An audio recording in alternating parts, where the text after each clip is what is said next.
wabarakatuh. Puji syukur kita panjatkan kehadirat Allah Subhanahu wa taala atas berkat, rahmat dan izinnya lah kita dapat membuat video ini untuk memenuhi tugas mata kuliah interaksi obat dan makanan. Tak lupa juga sholawat serta salam kita haturkan kepada baginda Nabi Muhammad SAW. Di kali ini kita akan menjelaskan tentang konsep interaksi obat dan zat gizi pada kehamilan dan laktasi. Yang pertama akan menjelaskan yaitu saya sendiri, yaitu Melinda Mopatu. Pertama yaitu interaksi obat dan makanan pada masa kehamilan. Kehamilan merupakan proses fisiologi yang perlu dipersiapkan oleh wanita dari pasangan subur agar dapat dilalui dengan aman.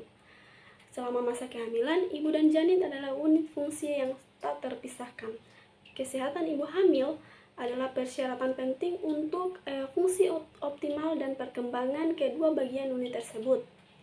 Beberapa obat yang dapat melintas plasenta, maka penggunaan obat pada ibu hamil harus berhati-hati.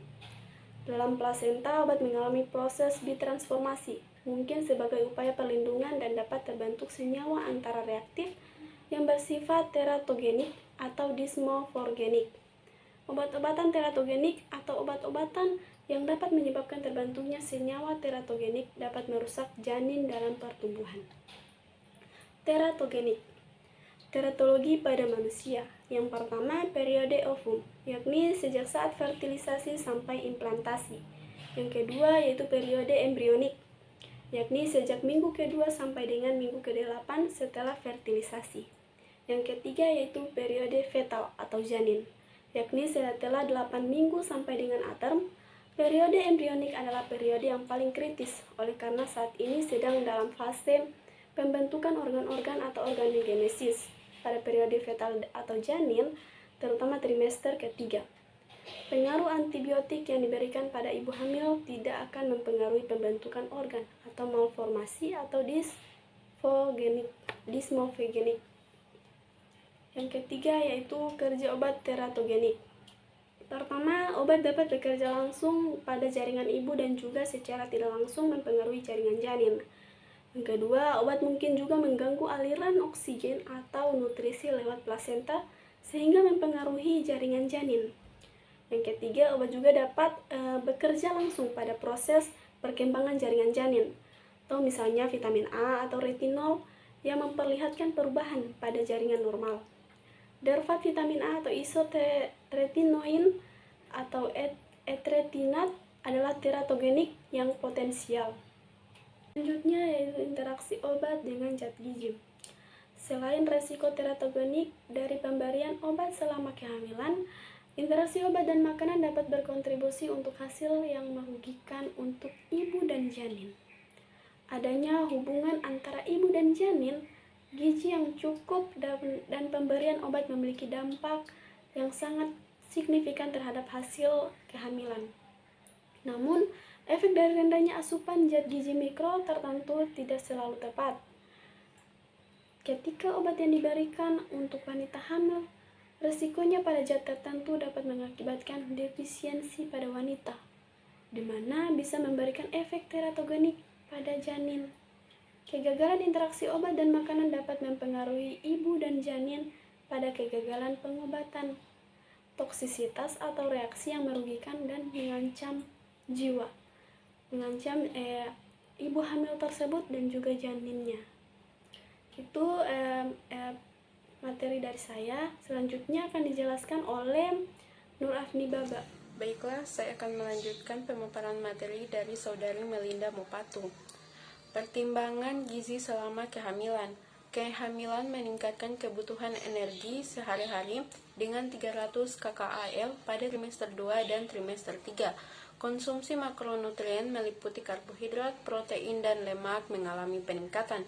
Ibu hamil juga harus menghindari suplemen megavitamin selama kehamilan.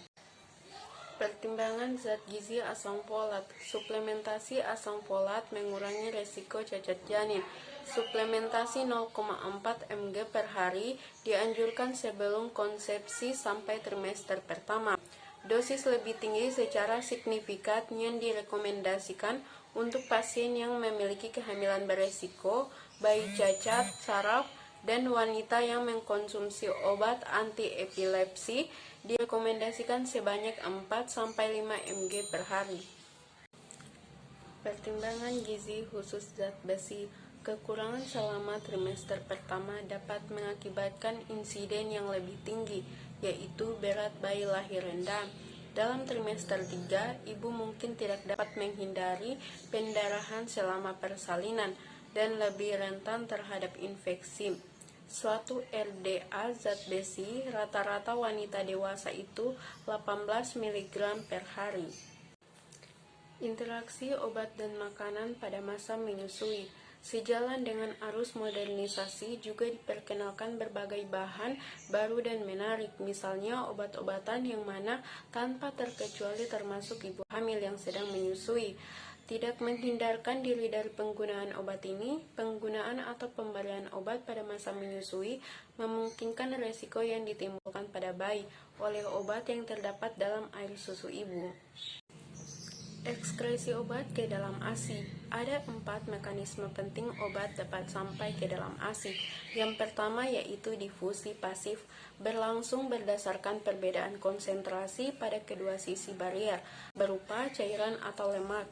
Difusi terjadi melalui pori-pori kecil pada membran sel, menyebabkan hanya dapat dilalui oleh molekul-molekul kecil saja, seperti metanol, kecuali pada pembuluh darah kapiler dan limfe yang memiliki pori-pori cukup besar sehingga dapat dilihat oleh molekul yang cukup besar. Baiklah, saya akan melanjutkan pemateri dari Nur Afni Baba, yaitu difusi dengan bantuan karir khusus.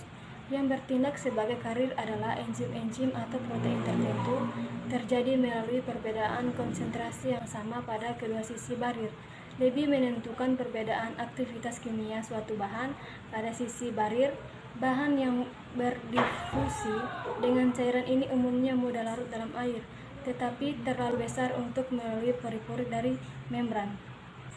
Yang ketiga yaitu difusi aktif. Memerlukan energi untuk transport karena menuju daerah dengan konsentrasi tinggi, menggunakan energi dari glukosa, asam amino, kalsium, magnesium, dan nutrium. Yang keempat yaitu pinositosis atau kebaikannya. Pada pinositosis, obat melekat pada dinding sel, kemudian mengalami evaginasi atau evaginasi. Dinding sel dan obat memisahkan diri, sehingga obat dapat masuk atau keluar sel. Pinositosis menggunakan molekul yang sangat besar dan protein tidak berdifusi secara positif, aktif, atau dengan bantuan karir. pH lingkungan dan derajat lansiasi obat. Sifat obat basa atau lemah, tingkat kelarutan menentukan kesanggupan difusi yang berbeda. Ada juga pemberian pada masa laktasi.